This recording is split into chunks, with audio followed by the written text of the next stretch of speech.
Dans un premier temps, créez sur votre ordinateur un dossier. Donc j'ai donné moi ici le nom de moulage avec noyau. Ensuite, copiez les deux raccourcis qui sont situés sous ces deux points PTC Proconfig et le dossier raccourci Créopurge. Donc je les copie avec un CTRL-C et je les colle dans ce dossier de destination dans lequel on va mettre tous les fichiers de travail. Je vous conseille de sauvegarder régulièrement votre travail en faisant au clavier CTRL-S, ce qui permettra de revenir à une version précédente si vous le souhaitez. Lancez Créoparamétrique à partir du raccourci situé dans votre dossier de travail. Avec le bouton Nouveau, je crée une pièce dont le nom est Galet. Je valide cette fenêtre, puis le gabarit pièce 3 plans. Je valide cette fenêtre. Ici, je vais réduire ici l'affichage des colonnes pour avoir un petit peu plus de place à l'écran, comme ceci. Et je vais créer la pièce par révolution, donc avec ce bouton. Donc dans un premier temps, je fais un clic gauche sur ce plan, puis révolution, et je me mets ici avec ce bouton, je me mets à plat. Je vais dessiner maintenant une esquisse qui va tourner autour d'un trait d'axe. Donc pour cela, je vais définir l'orientation de ce trait d'axe avec ce bouton. Attention, ne pas prendre ce bouton trait d'axe qui lui permet de faire des symétries par exemple. Donc un clic gauche sur ce bouton et je vais choisir de dessiner un axe plutôt horizontal, comme ceci. Avec le bouton ligne, je vais dessiner l'allure d'un galet alors de forme conique, comme ceci. Voilà, je vais ajouter avec le bouton congé, donc je sélectionne avec un clic gauche cette arête, la touche au clavier CTRL enfoncé, et j'ai ici un premier congé. Comme la fonction congé, ce bouton est sélectionné, avec la touche CTRL enfoncée au clavier, je sélectionne ces deux arêtes ici aussi.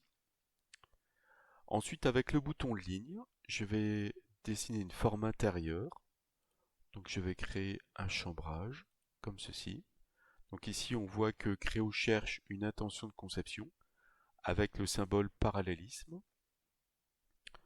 Voilà, donc ici, je me mets ici, comme ceci. Là encore, je vais ajouter des congés en sélectionnant ces deux arêtes avec la touche CTRL, ainsi que ces deux arêtes ici, comme ceci. Avec cette flèche, je vois que le contour n'est pas fermé, donc je vais supprimer les segments qui se trouvent ici, à gauche, à droite. Donc avec ce bouton supprimer segment, je passe avec un clic gauche la souris dessus, et ils disparaissent. Ensuite, si je sélectionne cette flèche, j'ai bien un contour fermé ici. Pour le moment, je n'ai pas rentré de valeur numérique. Toutes les cotes que j'ai dessinées sont considérées comme faibles.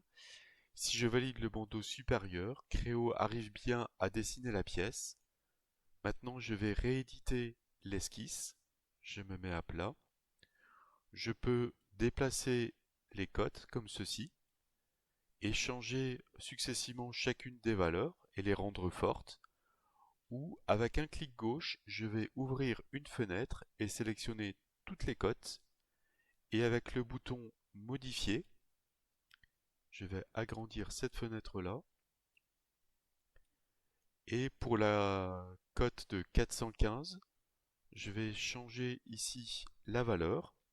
Mais au préalable, il faut bien cocher ici la case verrouiller l'échelle.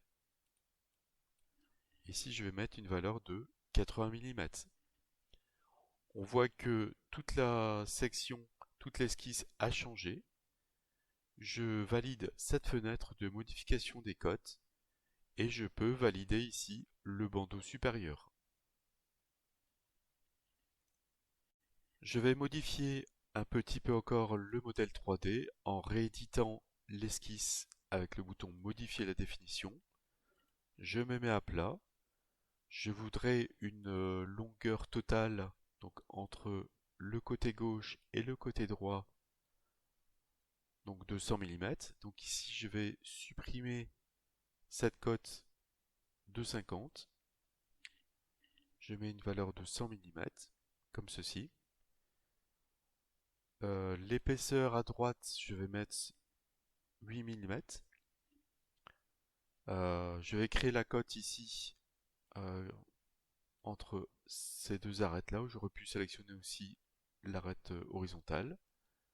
Je vais mettre ici une valeur de 8 mm aussi, et je vais supprimer, alors je peux supprimer donc la cote d'angle par exemple, comme ceci, mettre 8 mm. Et enfin, je voudrais vérifier aussi que la cote ici soit là encore de 8 mm. Donc je ne vais pas supprimer le diamètre de 80, je vais supprimer le diamètre de 62, et là je vais mettre 8 mm. Si par la suite je veux que ces cotes soient toujours égales entre elles, je peux sélectionner la contrainte avec ce bouton égal, et avec la touche contrôle au clavier, je peux sélectionner ces trois cotes d'épaisseur, et je n'aurai plus qu'à modifier la valeur de 8 par exemple. Je valide le bandeau supérieur.